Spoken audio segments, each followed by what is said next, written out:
maka berbicara konsep kezaliman ini luar biasa Pak ya. Meletakkan sesuatu yang bukan pada tempatnya. Artinya kalau kita pelajari seorang pemimpin seharusnya menyayangi rakyatnya. Tapi kok ada seorang pemimpin justru naudzubillah mendolimi rakyatnya, itu disebut dengan perbuatan zalim.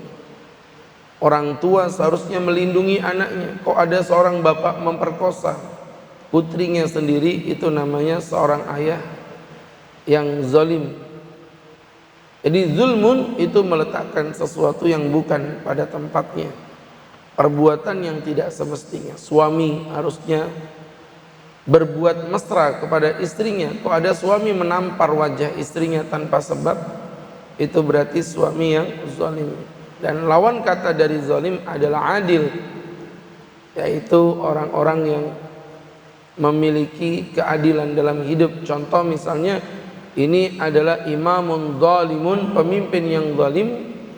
Lawan katanya imamun adilun, pemimpin yang adil. Makanya seorang pemimpin ini saya bilang luar biasa. Dia berada di antara dua titik, antara surga dan neraka. Saya bilang itu ya sama para pemimpin-pemimpin, kami katakan antum berada di titik tengah yang membuat antum mudah untuk masuk surga dan membuat antum mudah masuk neraka. Kalau kepemimpinan digunakan sebagai alat untuk berdakwah, maka dia menjadi orang yang pertama kali masuk surga. Bapak pernah baca hadis sab'atun yudhilluhumullahu yauma la dhilla illa dhilluh. Ada 7 orang dari umat Nabi yang akan dilindungi oleh Allah di hari yang tidak ada perlindungan kecuali perlindungan Allah Subhanahu wa taala. Mohon maaf bapak-bapak, nomor 7 pucuk paling bawah. Rajulun, seorang manusia ya, rajulun, seorang laki-laki, seorang manusia zakarallah, yang mengingat-ingat Allah, berzikir kepada Allah ya, dia berzikir kepada Allah. Kemudian apa yang terjadi? Fafadat aina, matanya meneteskan air mata karena rindu kepada Allah, karena dia takut kepada Allah. Jadi ini sudah puncaknya ahli ibadah, berzikir dalam kondisi menangis, meneteskan air mata. Udah paling sempurna. Itu diletakkan oleh Allah nomor berapa Pak? Nomor 7. Bapak tahu nomor 1-nya siapa? Imamun adilun, seorang pemimpin yang adil. Jadi ternyata pemimpin yang adil itu nomor 1. Mengalahkan ahli ibadah yang meneteskan air matanya di sholat malamnya, di tahajudnya, diletakkan Nabi nomor 7. Ini pemimpin yang adil. Tapi adapun pemimpin yang zalim pun menjadi orang yang pertama kali menginjakkan kakinya di neraka. Rasulullah bersabda, 3 orang yang pertama kali menginjakkan kakinya di neraka. Yang pertama imamun zalim, pemimpin yang zalim. Yang kedua, orang-orang kaya alladzina la yu'adduna haqqah, yang tidak melaksanakan kewajibannya, yaitu zakatnya. Dan yang ketiga kata Nabi adalah orang-orang miskin yang sombong. Sudah miskin, sombong pula. Nah ini 3 orang inilah yang pertama kali menginjakkan kakinya di api neraka. Na'udzubillah. Jadi makanya saya bilang puncaknya itu di situ. Maka pilihannya antara adil dengan menjadi orang yang zalim. Na'udzubillahi min dzalik. Dalil-dalil yang menunjukkan tentang buruknya orang-orang yang berlaku zalim. Dalam Al-Quran Allah katakan dalam surat Hud ayat 18. Ala la'natullahi 'alal zalimin. Ala, ketahuilah kata Allah, la'natullah, sungguh laknat Allah akan ditimpakan 'alal zalimin, kepada orang-orang yang berlaku zalim. Jadi ini jamaah ya, dalil dari ayat Al-Quranul Karim tentang perilaku orang-orang yang zalim. Berikutnya surat Saba ayat 40 Allah berfirman, Naqulu lilladzina zalamu dzuqul azaban nar. Naqulu lilladzina zalamu, kami berkata, kami ini Allah berkata kepada orang-orang yang zalim, dzuqu azaban nar, cicipilah azab neraka, allati kuntum biha tukadzibun, yang engkau mendustainya, yang engkau mendurhakainya. Masya Allah. Jadi orang-orang yang berbuat zalim, Pak, dalam sunnah Nabi Allah berfirman, ini namanya hadis qudsi. Qala Allah Ta'ala azza wa jalla, Allah berfirman, ya ibadi, wahai hambaku, inni haramtu dzulma ala nafsi, ketahuilah aku Allah telah mengharamkan kezaliman pada diriku sendiri. Wa ja'altuhu bainakum muharrama fala tudzalimu, maka janganlah engkau saling berbuat zalim. Aku haramkan kezaliman pun untuk kalian, maka janganlah kalian saling berbuat zalim. Jadi artinya Allah mengharamkan kezaliman pada dirinya sendiri. Allah mengharamkan kezaliman pada dirinya sendiri, maka Allah mengharamkan kezaliman pada kita sebagai hambanya. Allah nggak pernah bertindak zalim. Kenapa ada orang masuk neraka? Allah tidak kasihan enggak? Atas perbuatan mereka sendiri, ya, atas kerjaan mereka sendiri. Waliyadu billah. Ittaqul zulma, kata Nabi, takutlah engkau pada kezaliman. Fa inna zulma zulumatun yaumal qiyamah, karena kezaliman itu adalah kegelapan di hari kiamat. Al muslim akhul muslim, seorang muslim adalah saudara bagi muslim lainnya. La yadlimhu, maka janganlah engkau menzalimi saudaramu. Wala yusallimhu, dan janganlah engkau membiarkan saudaramu dalam kesusahan. Jadi kalau kita bicara, Pak, makanya kadang-kadang Masya Allah melihat ada orang yang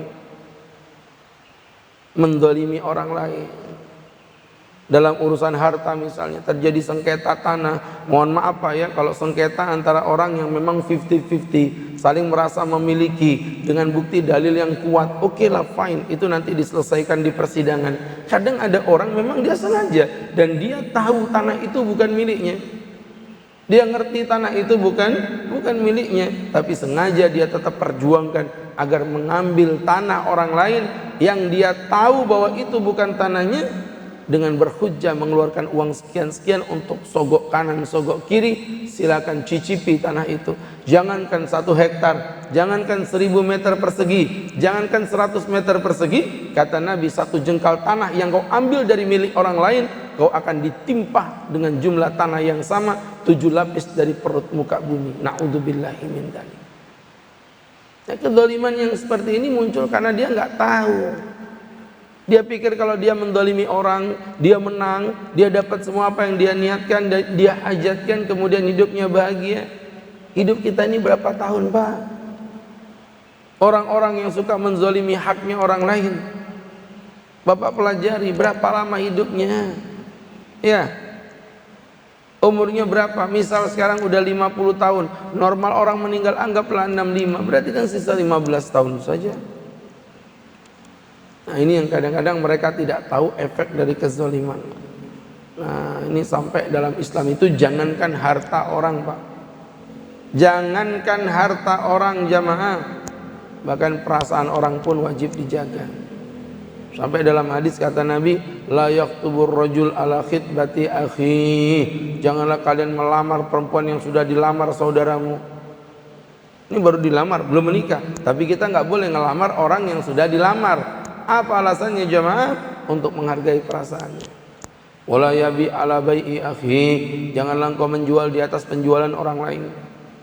Ada orang berjualan, menjual sesuatu, ya, menjual sesuatu yang sudah dijual ke orang lain hanya karena harganya dinaikkan, haram hukumnya. Tuh teman-teman yang dirahmati Allah, akibat dari perbuatan zalim. Yang pertama, setiap kezaliman akan dikisos oleh Allah di hari kiamat. Apa kisos itu? Ada peradilan yang maha adil, akan ada persidangan yang maha sempurna, yang akan membongkar setiap keburukan-keburukan yang tidak bisa kita berbohong kepada sang hakim. Dan itulah Allah subhanahu wa ta'ala di yaumil mahsyar, Allah kelak akan buka itu namanya, yang namanya persidangan di yaumil mahsyar. Allah subhanahu wa ta'ala akan mempersidangkan di yaumil mahsyar. Nah ini jadi jangan dipikir kezaliman itu berakhir dengan kematian. Ini nanti setiap keburukan yang kita lakukan itu akan dikisos. Suatu ketika Nabi Muhammad bersabda, "Atadruna manil muflis?" Tahu kalian siapa orang yang bangkrut itu? Qalu, para sahabat berkata, "Al-muflis, orang yang bangkrut, fina, di antara kami, man la dirhama wala mata', orang yang tidak punya uang dan tidak punya benda, tidak punya investasi ya Rasulullah." Qala, Nabi bersabda, "Innal muflis min ummati."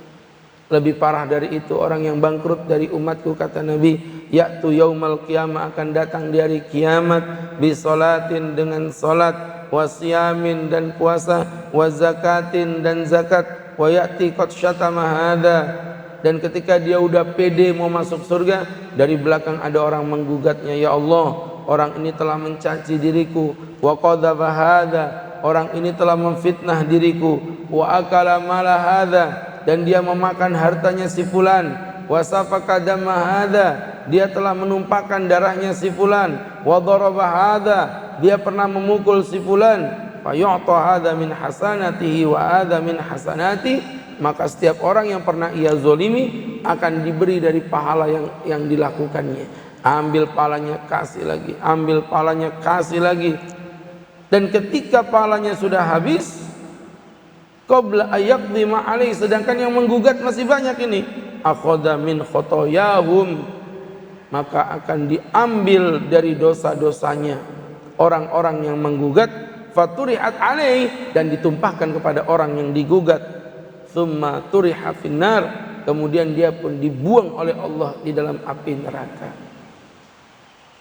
Jadi orang datang bawa tumpukan pahala, pede dia masuk surga, tapi ternyata kezaliman yang dia lakukan, subhanallah, menggerogoti pahala yang dia kerjakan, dan akhirnya dia pun menanggung dosa-dosa dari orang yang ia zalimi. Itu yang pertama.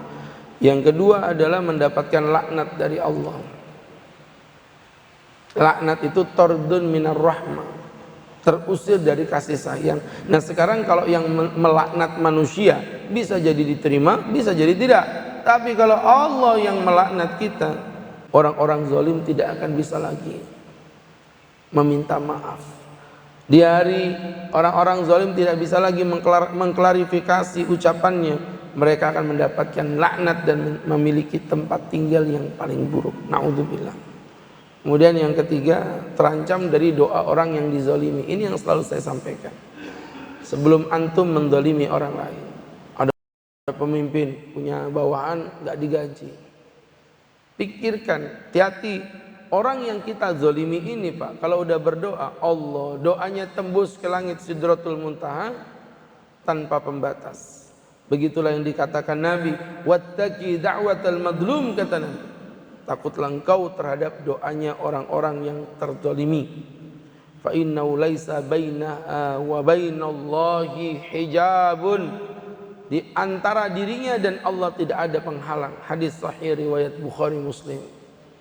Jadi ini luar biasa ya, makanya ketika menzalimi orang, sudah siapkah Pak kalau orang ini berdoa yang buruk buat kita, lantas kerusakan, kenistaan ditimpahkan Allah kepada kita atas doa dari orang yang kita zalimi. Kemudian berikutnya jamaah yang dirahmati Allah subhanahu wa ta'ala, menjadi sabab dari turunnya musibah dan malapetaka. Dalam surat Al-Hajj ayat 45 Allah menggambarkan berapa banyak kota-kota yang kami hancurkan, kata Allah. Fayyadhalimatun, sedangkan kota itu diisi dari orang-orang yang zalim. Jadi kalau kezaliman itu bersifat personal, itu hukumannya kepada personal. Tapi kalau kezaliman itu bersifat komunitas, artinya satu kota banyak orang-orang yang zalim, sedangkan orang-orang yang baik hanya berdiam diri dan tidak mengingatkan pada orang yang zalim, maka mohon maaf bapak-bapak, ibu-ibu yang berbahagia, timpahan musibah akan ditimpahkan secara umum, Pak. Itu yang disebut dengan bala dan pandemi. Ya, kesusahan hidup yang kita lakukan. Allah akan turunkan musibah itu secara merata. Dan di saat musibah itu sudah turun secara merata, maka Allah udah nggak pandang bulu lagi. Orang yang baik, orang yang jahat akan merasakan wabah dan musibah itu.